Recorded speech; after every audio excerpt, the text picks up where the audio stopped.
You know what's fascinating about power? It's not losing it that breaks you. It's watching your own people realize they can say no. July 3rd, 2025. 1 o'clock in the morning, the House floor. And there it was, the longest vote in U.S. congressional history. Over 7 hours. Not because Democrats were filibustering. Not because of some procedural technicality. But because Republicans, Trump's own Republicans, were refusing to fall in line. The one big beautiful bill. That's what Trump called it. His magnum opus. His second-term legacy wrapped in tax cuts, border security, and the promise of making America great again. It was supposed to sail through. Republicans control both chambers. Trump's word is supposed to be gospel in the GOP. Supposed to be. But something happened on that House floor that nobody saw coming. 5 Republicans voted no. 8 didn't vote at all. The bill needed 218 votes. They had 219 barely. Speaker Mike Johnson had to hold the vote open for over 5 hours, desperately calling wavering members, begging, negotiating, pleading. Trump himself was on the phone from the White House, his fury spilling onto Truth Social. Mega is not a PPY and IT's co-stying vote is. Think about that for a second. The man who built an entire movement on unwavering loyalty, who turned MAGA into a political religion, was watching his disciples break ranks in real time. On his signature legislation. On Independence Day Eve. This isn't just about one vote. This is about what happens when the myth of absolute control meets the messy reality of governance. When campaign promises crash into trillion-dollar price tags. When us versus them politics starts eating itself from the inside. Here's something they don't teach you in political science classes. Authoritarian control is like a shark. It has to keep moving or it dies. Trump built his political empire on one simple principle. Total loyalty equals total protection. You stick with him, he sticks with you. You break ranks, you're done. Primaries, social media attacks, political exile. The playbook was clear, and for years it worked. Republicans who dared question Trump became Republicans who lost their seats. But July 3rd exposed something critical. When Representative Thomas Massie of Kentucky and Brian Fitzpatrick of Pennsylvania voted no on the big beautiful bill, they weren't just voting their conscience. They were testing a theory. What if Trump's threats don't work anymore? Massie, in particular, is fascinating. Trump had already attacked him publicly, called him a grandstander, threatened to campaign against him in the primaries, said Mike doesn't want him, doesn't know him, and doesn't respect him. Massie voted no anyway. And you know what happened? Nothing. No lightning bolt from heaven. No immediate political death. Just a vote. This is what political scientists call a preference cascade. That moment when people realize others share their doubts, and suddenly it becomes safe to express them. One person breaks ranks, then another, then another. The spell breaks. The big beautiful bill ultimately passed, 218 to 242. But those numbers tell a story. In a chamber where Republicans hold 220 seats when at full strength, getting just 218 votes means you lost 2 of your own and came within a hair's breadth of total failure. On your signature legislation. With full party control of government. That's not unity. That's fragility disguised as victory. And here's the thing about fragile victories: they invite more challenges. Because now every Republican in Congress knows something they didn't know before. You can say no to Trump and survive.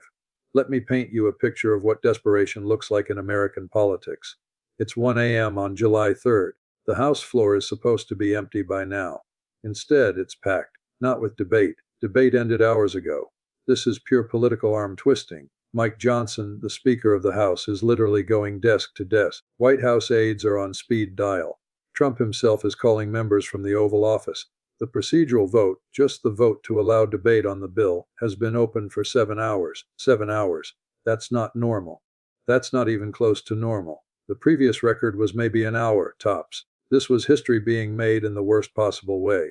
Here's what was happening behind closed doors. Fiscal conservatives, led by the House Freedom Caucus, were in revolt. The bill, as passed by the Senate, added an estimated $4.4 trillion to the national debt over 10 years. Let that sink in. 4.4 trillion with a T. These are the same Republicans who spent the Obama and Biden years screaming about fiscal responsibility. Who shut down the government overspending? Who made balanced budget a religious mantra? And now Trump was asking them to rubber stamp the biggest deficit increase in modern history and call it conservative policy. Representative Andy Harris, chairman of the Freedom Caucus, told reporters that afternoon he expected the vote to fail. These weren't Democrats saying this. This was Trump's own coalition predicting his defeat. But then something extraordinary happened. Trump didn't back down. He doubled down. He got on Truth Social and posted, "What are the Republicans waiting for? Mega is not tapy and is not a plea a threat, not to Democrats, to his own party." And slowly, painfully, the holdouts started to crack, not because they changed their minds about the policy, not because the bill suddenly made fiscal sense, but because the calculation shifted. Is standing on principle worth losing your career? 5 Republicans initially voted no. By the time Johnson finally closed the vote at 219 to 213, most had switched to yes, all except Brian Fitzpatrick, who held firm. The rule passed, the bill could move forward. But here's what nobody's saying. Johnson won that vote, but he lost something more valuable: credibility. Because everyone in that chamber now knows the truth. The Trump agenda doesn't command loyalty anymore. It commands fear. And fear, unlike loyalty, has a shelf life. Let's talk about the elephant in the room, or more accurately, the $4.4 trillion elephant. The one big beautiful bill wasn't just controversial because of what it did. It was controversial because of what it cost. And more importantly, who paid that cost? Here's the breakdown. The bill extended Trump's 2017 tax cuts, primarily benefiting the wealthy, eliminated taxes on tips and overtime, and massively increased spending on border security and defense. Great. Who doesn't want more money in their pocket and secure borders? But here's the part they didn't put in the campaign ads. To pay for those tax cuts, Republicans slashed $1.5 trillion from Medicaid over 10 years, cut food assistance programs, gutted clean energy funding, and made unprecedented reductions in social safety net programs. The Congressional Budget Office estimated 16 million Americans would lose health coverage by 2034. Read that again. 16 million people losing health care to fund tax cuts for the wealthy. This wasn't fiscal conservatism. This was Robin Hood in reverse, robbing from the poor to give to the rich, and calling it economic policy. And the deficit. Despite those cuts, the bill still added $4 trillion to the national debt. Because the math simply doesn't work. You can't cut taxes by $5 trillion and offset it by cutting $1.5 trillion in spending. The numbers don't add up. This is what drove the Republican revolt. Not compassion for poor Americans, let's be honest, but the sheer fiscal recklessness of it all. These are Republicans who built careers on deficit hawkishness, who lectured Democrats about responsible spending for decades. And now they were being asked to vote for the biggest debt increase in history. Thomas Massie, one of the 2 Republicans who voted no on the final bill, was blunt. "I did not vote for the bill because of its projected impact on the national debt." No flowery language, no political spin. Just cold, hard math. Brian Fitzpatrick, the other no vote, initially supported the House version of the bill. But when the Senate made changes that deepened Medicaid cuts, he flipped. With each iteration of legislative text, he said, "I've maintained a close and watchful eye on the specific details." Translation: I have limits, even in Trump's Republican Party. Here's what makes this so dangerous for Trump going into 2026. Americans aren't stupid. They can see hospital closures. They can feel food assistance cuts. They can watch rural hospitals shut down because Medicaid funding dried up. And Democrats are making damn sure they know exactly who to blame. Senator Brian Schatz of Hawaii put it bluntly. "Our job is to point out, when kids get less to eat, when rural hospitals shutter, when the price of electricity goes up, that this is because of what your Republican elected official did. This is their fault, and they own all of it." That's not political rhetoric. That's a roadmap for the 2026 midterms, and Republicans know it, which is why so many of them hesitated before voting yes. Not because they're compassionate, but because they're not stupid either. They know what's coming. Something interesting happened in November 2025 and most people missed it. Marjorie Taylor Greene, MTG, the Queen of MAGA, Trump's loudest cheerleader, went on CNN and apologized, not for a gaffe, not for a misstatement, but for taking part in toxic politics. She literally said, "I would like to say humbly, I'm sorry." When I first read that, I thought it was satire. MTG apologizing for toxic politics. That's like a fish apologizing for swimming. It's what she does. It's her brand. But here's why it matters. MTG wasn't just apologizing. She was rebranding. And people don't rebrand when things are going well. They rebrand when they see the writing on the wall. The real bombshell came when she talked about Trump. Not with the usual worship, but with distance. She said she still supports Trump, but she's done with the knives in politics. She wants to see people be kind to one another. Translation: I'm distancing myself from Trump without actually saying I'm distancing myself from Trump. Because I see the poll numbers and I need to survive beyond 2026. This is what political strategists call soft defection. You don't break publicly. You just adjust. You create plausible deniability. You give yourself an exit ramp if things go south. And things are going south fast. The Epstein files controversy in July 2025 showed just how deep the fractures run. Trump resisted releasing the files. His MAGA base demanded release. Republican members of Congress, including Representative Eric Burlison and Michael Cloud, publicly criticized Trump's handling of it. Representative Ralph Norman went so far as to vote with Democrats to force the Justice Department to release the files.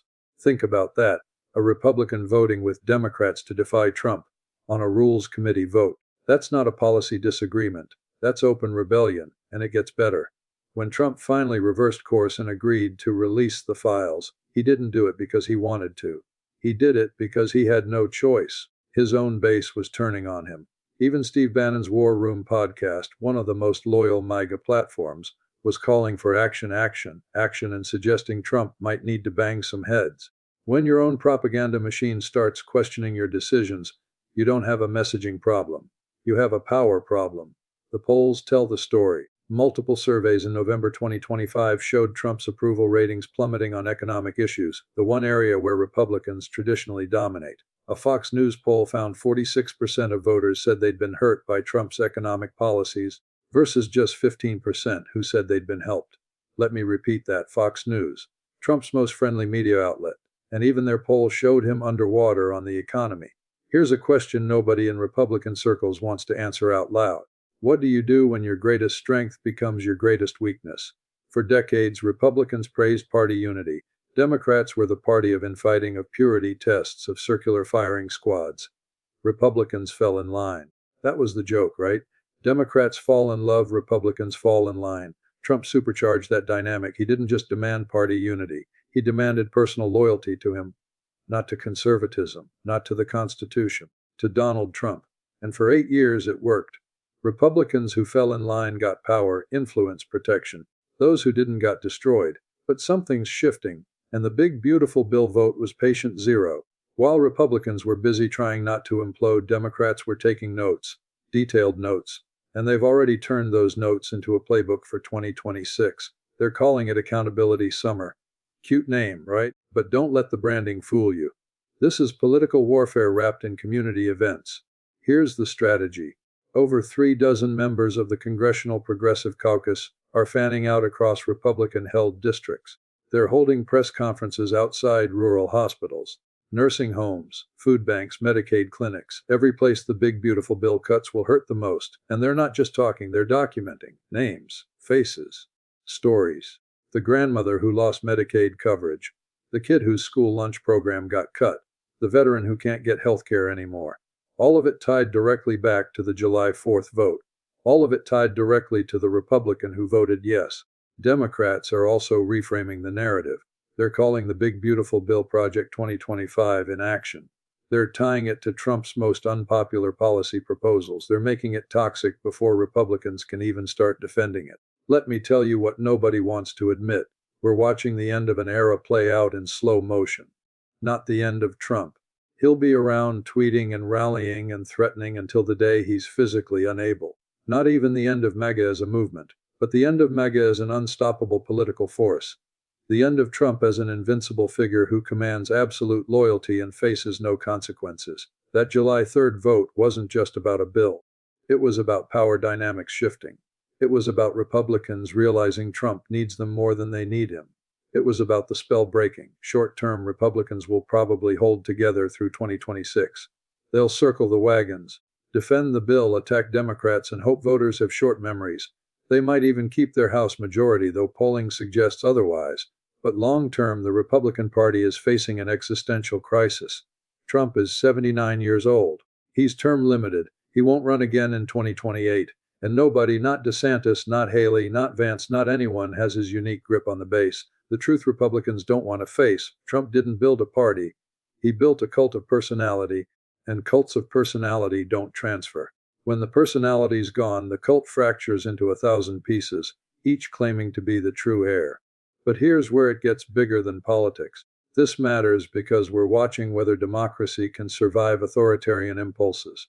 whether institutions can withstand a leader who demands absolute loyalty, whether checks and balances mean anything when one party controls everything.